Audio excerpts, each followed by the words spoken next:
अस्सलाम वालेकुम नाज़रीन, मैं हूं रुकमा इरफान मलिक। आज के इस वीलॉग में आपको खुशामदीद कहना चाहूँगी। इमरान खान साहब की सेहत को लेकर सुप्रीम कोर्ट का हुक्म सामने आया है कि फौरी तौर पर इमरान खान को अल-शिफा हॉस्पिटल शिफ्ट किया जाए। किसी भी शख्स को इलाज मुआवजे की गर्ज से अस्पताल शिफ्ट करना, उसका बेहतर ट्रीटमेंट होना, ये उसका एक बेसिक ह्यूमन राइट है और इससे कोई भी डिनाई नहीं कर सकता। लेकिन यहाँ पर अगर मैं आपको पाकिस्तान स्टॉक मार्केट की, स्टॉक एक्सचेंज की सूरत हाल बताऊं तो जैसे ही ये खबर सामने आई 1500 पॉइंट्स की कमी पाकिस्तान स्टॉक मार्केट में देखी गई है। अब दोनों का कनेक्शन क्या है कि एक तरफ इमरान खान के हवाले से कि उनको फौरी तौर पर अस्पताल शिफ्ट किया जाए, दूसरी तरफ ये स्टॉक मार्केट में एक 1500 के पॉइंट्स की कमी होना। इसका कनेक्शन वाज़ेह तौर पर यह है कि इन्वेस्टर्स एक मरतबा फिर बौखलाहट का शिकार हो गए हैं कि अल्लाह ना करे कहीं फितना, फसाद, इंतशार की सियासत का दोबारा से आगाज ना हो जाए। इसीलिए सरमायाकारों के इस खौफ की वजह से हम ये एक वाज़े पॉइंट्स में जो है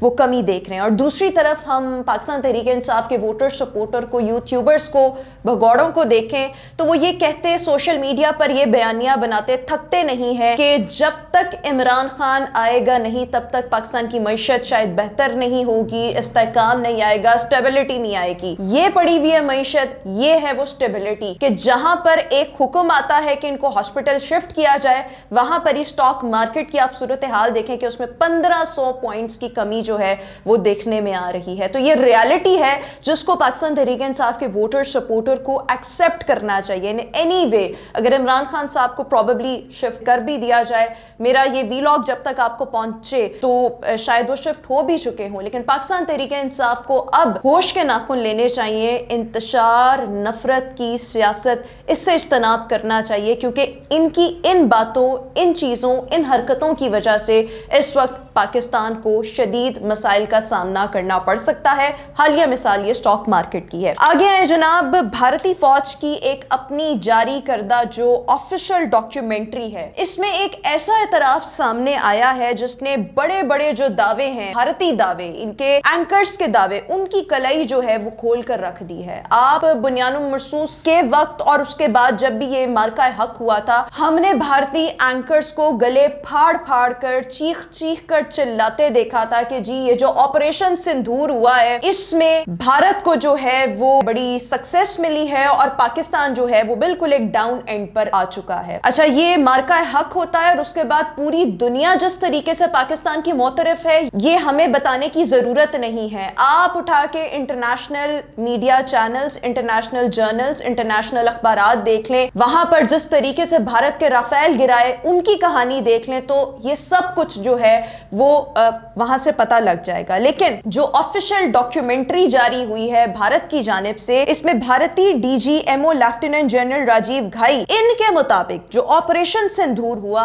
इसके दौरान भारतीय फौज पाकिस्तान से लड़ने में हिचकिचाहट का शिकार थी। यानी कि इनकी अपनी ऑफिशियल डॉक्यूमेंट्री ये बता रही है और इनके अपने डीजीएमओ ये बता रहे हैं कि जब मार्का हक हुआ 2025 में मई के महीने में, तो भारत जो था वो ये एनकाउंटर, ये जंग नहीं चाहता था क्योंकि भारत को हर महाज पर अपनी शिकस्त नजर आ रही थी। ये एतराफ जो है वो इनकी अपनी डॉक्यूमेंट्री भी कर रही है। लेकिन रेबेका लियाकत हो जाए या इनके जितने भी एंकर्स हो जाएं, वो अपने गले फाड़ फाड़ कर झूठ बोलने से जो है वो पीछे नहीं हटते और दुनिया को या अपने लोगों को, वहां पर जो अवाम है, भारतीय अवाम, उनको जितना ये झूठ बोलकर वरगला सकते हैं, वरगलाने की ये लोग कोशिश करते हैं। यानी कि आप यहां से अंदाजा लगाएं कि मैदान जंग में हकीकत कुछ और थी और भारतीय प्रोपेगेंडा जो है वो कुछ और ही कहानी सुनाता है। अच्छा, दावा जितना भी बड़ा हो, जो मैदान जंग की हकीकत है, जो कुछ हुआ उस बैटल फील्ड में, वो छुपाया नहीं जा सकता कि हमने किस तरीके से चाइनीज टेक्नोलॉजी को बैटल फील्ड में पाकिस्तान ने टेस्ट करके दिखा दिया कि कहां इनके राफेल और कहां वो चाइनीज टेक्नोलॉजी। और चाइनीज हमसे इतने खुश हुए कि जो हालात हैं और जो पाकिस्तान की जो ग्लोबल पोजीशनिंग थी वो जहां से मतलब कहां से कहां पहुंच गई, तो ये सब जो है वो हमारे सामने है। लेकिन आप यहां से अंदाजा लगाएं कि मार्का हक को 1 साल मुकम्मल हो चुका है, राइट। इस 1 साल मुकम्मल होने के बावजूद भी आप भारतीय कोई भी टीवी चैनल उठाकर देखें, इनके इन्हीं एंकर्स को देखें, इनके जितने भी मेन स्ट्रीम मीडिया चैनल्स हैं उनको देखें, तो ये आज भी इस तल्ख हकीकत का सामना जो है वो करने से कतराते हैं। तो ये भारत की असलियत, ये भारत का असल चेहरा, लेकिन जो ऑफिशियल डॉक्यूमेंट्री बनती है और वहां पर जो एतराफ किए जाते हैं वो सब आपके सामने है। अच्छा, मैं एक वीडियो आपको दिखाना चाहूंगी। लिटरली है तो वो एक भारतीय शख्स, भारतीय शहरियत है उसके पास,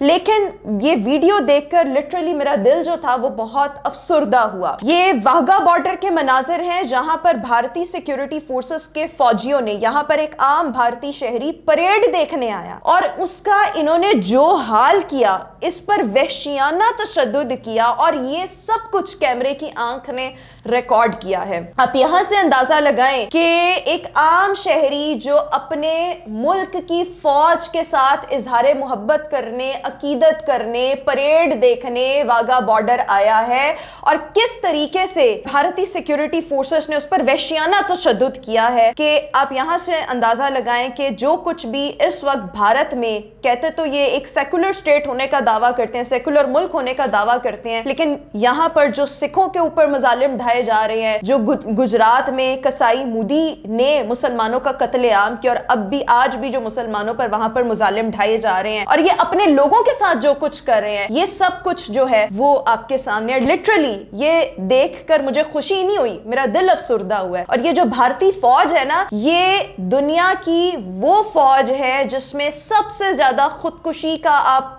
रेट, खुदकुशी की रेशो उठा के देखें तो जितनी पूरी दुनिया में ये सुसाइड अटेम्प्ट्स ये भारतीय फौजी करते हैं, शायद और किसी फोर्सेस में ऐसा ना होता हो। आए रोज इनकी वीडियोस और जो क्लिप्स हैं वो हम सोशल मीडिया से हम तक पहुंचते हैं कि जिस तरीके से इनको गंदे गलीज खाने पहुंचाए जा रहे होते हैं, गंदे पानी इनको पीने के लिए दिए जा रहे होते हैं और जो भारतीय फोर्सेस के जो अहलकार हैं, भारतीय फोर्स के जो अहलकार हैं, उनका हाल है, ये सब जो है वो हमारे सामने है। तो लिटरली चाहे भारत हमारा अजली दुश्मन है, लेकिन ये सब कुछ देख के जो है वो दिल दुखी होता है। एनीवेज, इससे आगे जरा सईद गनी साहब के बयान की तरफ आ जाएं, जो 10 साल से तो एमपीए हैं और 8 साल से वजीर बने बैठे हैं। सईद गनी साहब फरमा रहे हैं कि सूबे बनाना जो है वो आईएसपीआर का काम नहीं है। अब जो है इनसे ये बात जो है वो संभाली नहीं जा रही। इन्होंने ऐसे बयान दिया है कि जैसे सिंध हो जाए, जैसे कराची हो जाए, जैसे पाकिस्तान हो जाए, इनकी जागीर है, इनके आबाओ अजदाद की जागीर है या इनके बाप की जागीर है। सईद गनी साहब ने फरमाया कि जी जो सूबे बनाने का काम है वो आईएसपीआर का काम नहीं, फौज का काम नहीं, ये तो सियासतदानों का काम है और पार्लियामेंट का काम है। चलें आपकी बात ही मान लेते हैं कि ये पार्लियामेंट का काम है, सियासतदानों का काम है। 79 ईयर्स से ये सियासतदान कहां थे कि जब पाकिस्तान बना 6 करोड़ आबादी थी और आज हम 26 करोड़ आबादी और इससे भी ज्यादा ये फिगर जो हैं वो बढ़ रहे हैं। ये सियासतदानों ने क्या किया? क्या कोई कानून साजी की? पार्लियामेंट ने क्या किया?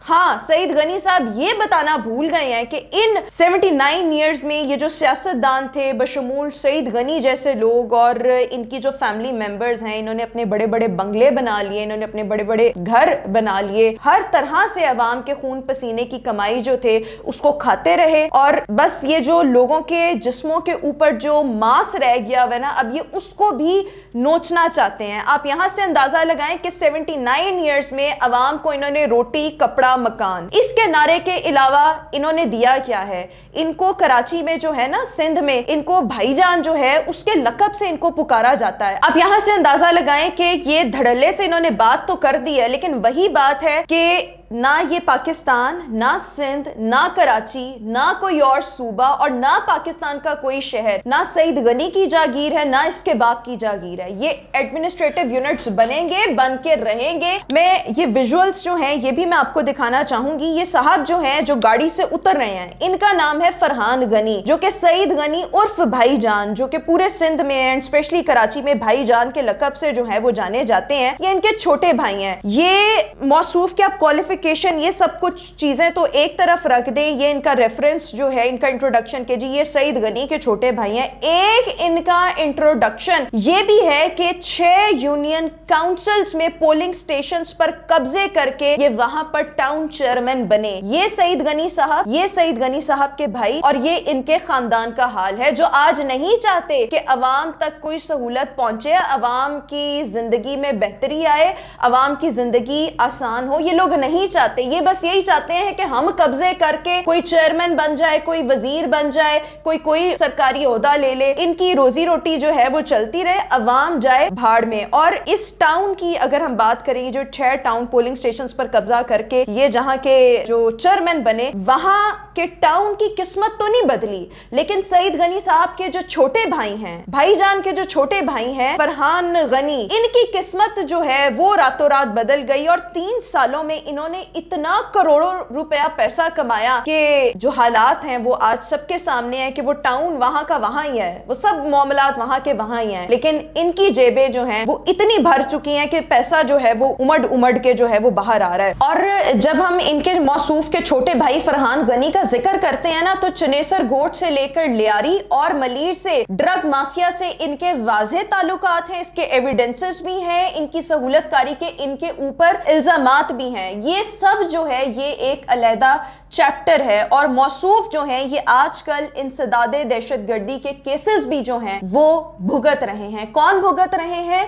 जो सईद गनी ISPR पे क्रिटिसिज्म कर रहे हैं, सूबों को लेकर, एडमिनिस्ट्रेटिव यूनिट्स को लेकर क्रिटिसिज्म कर रहे हैं, इनके अपने छोटे भाई पर ड्रग माफिया के साथ ताल्लुकात के इल्जामात हैं और ये इंसदादे दहशतगर्दी के केसेस जो हैं वो भुगत रहे हैं। तो ये है जनाब कराची में पीपल्स पार्टी के जो अमित शाह हैं, सईद गनी साहब, इनकी कुल सियासत और ये इनके मामलात हैं, जो मैंने कोशिश की कि चंद एक जो हैं चीदा पॉइंट्स वो मैं आपके सामने रखूं, ताकि आपको इनकी असलियत पता चले कि जो एडमिनिस्ट्रेटिव यूनिट्स जब बनने की बात आती है तो इनकी चीखें जो है ना वो आसमानों तक पहुंचती हैं। वो आसमानों तक इसलिए पहुंचती हैं कि इनको नजर आता है कि एडमिनिस्ट्रेटिव यूनिट्स बन गए तो उसके बाद इनकी जो अयाशियां हैं, ये जो करोड़ों अरबों रुपए कमा रहे हैं, करप्शन कर रहे हैं, तो फिर इनको जो है ये मौके नहीं मिलेंगे। अभी तो इनकी भी रोजी रोटी लगी हुई है, इनके भाई की भी रोजी रोटी लगी हुई है, इनके रिश्तेदार भी मुस्ताफीद हो रहे हैं, प्रोटोकॉल्स इनके पास है,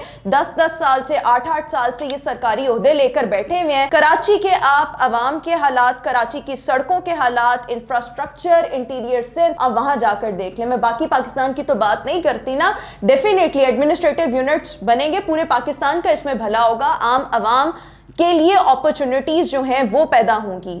लेकिन मैं सिर्फ इस वक्त कराची की इसलिए बात कर रही हूं क्योंकि सईद गनी साहब ने मौसूफ फरमा रहे हैं, अमित शाह फरमा रहे हैं कि सूबे जो है बनाना ये ISPR का काम नहीं है। तो भाई ISPR का काम नहीं, तुम्हारा काम था, तुमने ये काम कर लेना था, तब नहीं किया, अभी कर लो तो ये चंद दुआएं जो हैं शायद वो भी तुम्हारे हिस्से में आ जाएं। आज के इस वीलॉग से इतना, इंशाल्लाह आपसे फिर मुलाकात करेंगे। अल्लाह हाफिज।